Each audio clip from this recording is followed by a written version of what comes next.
Some statistics about television and children. The average child watches 30 hours of TV a week. That's almost as much as most adults work. By the time he's 14, the average child will have seen 14,000 TV murders. There are dozens of experiments in which children between the ages of 5 and 7 are exposed to violent television programming, and then their play is observed, and they behave more aggressively than children exposed to some other kind of entertainment. Now, George Comstock is a media researcher who keeps track of studies on television and violence. He says studies show that between 5 and 10% of us are moved to violence by the violence we see, and children are even more impressionable than adults. And since they view television regularly and continuously, you don't even have to be concerned about long-term effects, which may well be there too, but you have to be concerned about the immediate effects because the stimuli are always there.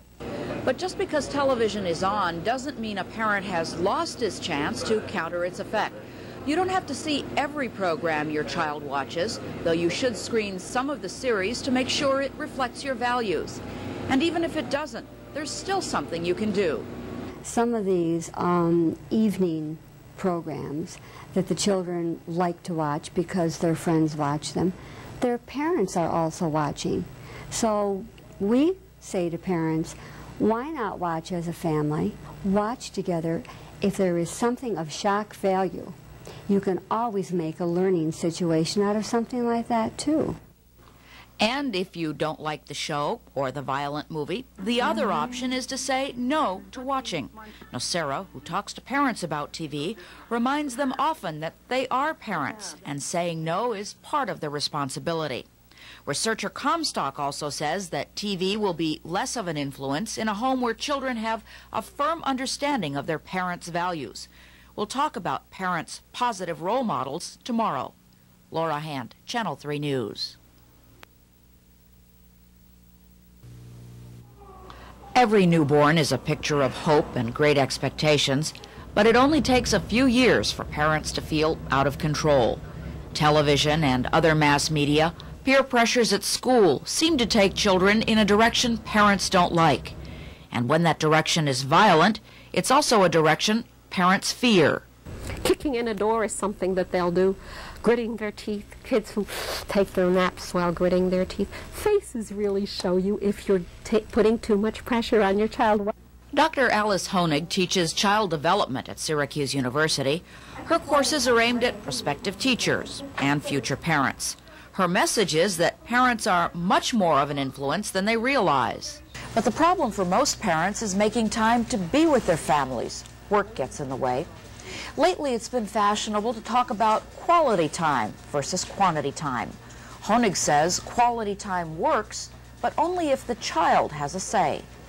If you decide you'll give him 15 minutes of throwing a ball back and forth and he wants the story from you, or to just take a hike along a road where you're both holding hands and kicking the autumn leaves, tune into what it is that for your child will mean, that was my time with my papa, that was my time with my mom. There's a little bit of violence, of antisocial behavior in every child. Most of them outgrow the phase. The lawbreakers, the juvenile delinquents, the newsmakers are the extremes and the ones who get caught. They're also often the ones trapped in a cycle. Problem children, the violent ones, have been the victims of abuse. So often in parenting, we put on the same records as we heard when we were a little child. Get in there. Don't you dare come down till you've cleaned up your room. What's the matter with you? Why do you have to be such a slob? Why can't you finish your breakfast the way your brother did? It's a lot of courage, I ask of parents, and a lot of adventuresomeness. We sometimes blow it completely. We have a headache. We've had too much pressure on the job, or something's gone very, very troublesome in our personal lives. Kids can take us when we're ornery, or we say something absurd, or even mean sometimes, if it's some of the time. If the basic message is, I'm rooting for all of us in this family. Laura Hand, Channel 3 News.